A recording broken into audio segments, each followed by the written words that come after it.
ಇನ್ನು ಮಧ್ಯಪ್ರಾಚ್ಯ ದೇಶಗಳ ಸಂಘರ್ಷ ಮುಂದುವರಿತಾ ಇದೆ. ಈ ಕುರಿತಾಗಿ ಅಮೆರಿಕ ಅಧ್ಯಕ್ಷರ ವಿರುದ್ಧ ನಟ ಕಮಲ್ ಹಾಸನ್ ಕಿಡಿಕಾರ್ತಾ ಇದ್ದಾರೆ. ಮಧ್ಯಪ್ರಾಚ್ಯ ದೇಶಗಳ ಸಂಘರ್ಷ 9ನೇ ದಿನಕ್ಕೆ ಕಾಲಿಟ್ಟಿದೆ. ನಿರಂತರವಾಗಿ ಯುದ್ಧಗಳಾಗ್ತಾ ಇದೆ. ಈಗ ಈ ಯುದ್ಧಕ್ಕೆ ಸಂಬಂಧಪಟ್ಟಂತೆ ಅಮೆರಿಕ ಅಧ್ಯಕ್ಷರ ವಿರುದ್ಧ ನಟ ಕಮಲ್ ಹಾಸನ್ ಕಿಡಿಕಾರಿದ್ದಾರೆ.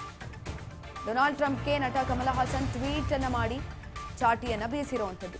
ನೀವು ನಿಮ್ಮ ಕೆಲಸ ಎಷ್ಟಿದೆಯೋ ಅಷ್ಟನ್ನ ನೋಡ್ಕೊಳ್ಳಿ, ವಿದೇಶದ ಆದೇಶಗಳನ್ನೆಲ್ಲ ನಾವು ಸ್ವೀಕರಿಸೋದಿಲ್ಲ ಅಂತ ಎಕ್ಸ್ ಖಾತೆಯಲ್ಲಿ ನಟ ಕಮಲ್ ಹಾಸನ್ ಆಕ್ರೋಶವನ್ನ ಹೊರಹಾಕಿದ್ದಾರೆ. ಡೊನಾಲ್ಡ್ ಟ್ರಂಪ್ ಅವರ ವಿರುದ್ಧ ಆಕ್ರೋಶವನ್ನ ಹೊರಹಾಕಿರುವಂಥದ್ದು ನಟ ಕಮಲ್ ಹಾಸನ್ ಕಿಡಿಕಾರಿದ್ದಾರೆ. 9ನೇ ದಿನಕ್ಕೆ ಮಧ್ಯ ಪ್ರಾಚ್ಯಗಳ ಒಂದು ಯುದ್ಧ ಕಾಲಿಡ್ತಾ ಇದೆ. ಈ ಒಂದು ಸಂದರ್ಭದಲ್ಲಿ ಕಮಲ್ ಹಾಸನ್ ಕೂಡ ಟ್ವೀಟ್ ಅನ್ನು ಮಾಡಿರುವಂಥದ್ದು.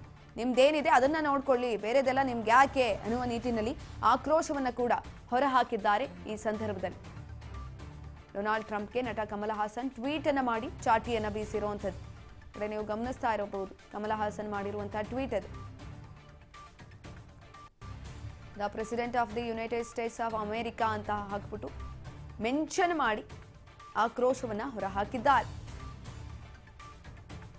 ನಿಮ್ದೇನಿದೆಯೋ ಅದಷ್ಟೇ ನೋಡ್ಕೊಳ್ಳಿ, ಬೇರೆದ್ ಬೇಡ, ನಿಮ್ಮ ಕೆಲಸ ಎಷ್ಟಿದೆಯೋ ಅಷ್ಟನ್ನ ಮಾತ್ರ ನೋಡ್ಕೊಳ್ಳಿ, ವಿದೇಶದ ಆದೇಶಗಳನ್ನೆಲ್ಲ ನಾವು ಸ್ವೀಕಾರ ಮಾಡೋದಿಲ್ಲ ಅಂತ ಎಕ್ಸ್ ಖಾತೆಯಲ್ಲಿ ನಟ ಕಮಲ್ ಹಾಸನ್ ಆಕ್ರೋಶವನ್ನ ಹೊರಹಾಕಿರುವಂಥದ್ದು.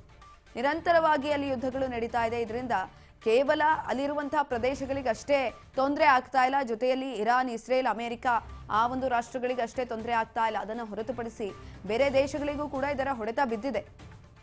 ಫಾರ್ ಎಕ್ಸಾಂಪಲ್ ನಮ್ಮ ಭಾರತಕ್ಕೂ ಕೂಡ ಇದರ ಹೊಡೆತ ಬಿದ್ದಿತ್ತು. ಆಟೋಮೆಟಿಕ್ ಆಗಿ ತೈಲದ ಒಂದು ದರ ಕೂಡ ಹೆಚ್ಚಾಗಿತ್ತು. ಹಾಗಾಗಿ ಕಮಲ್ ಹಾಸನ್ ಇದೀಗ ಆಕ್ರೋಶವನ್ನ ಹೊರಹಾಕಿರುವಂಥದ್ದು.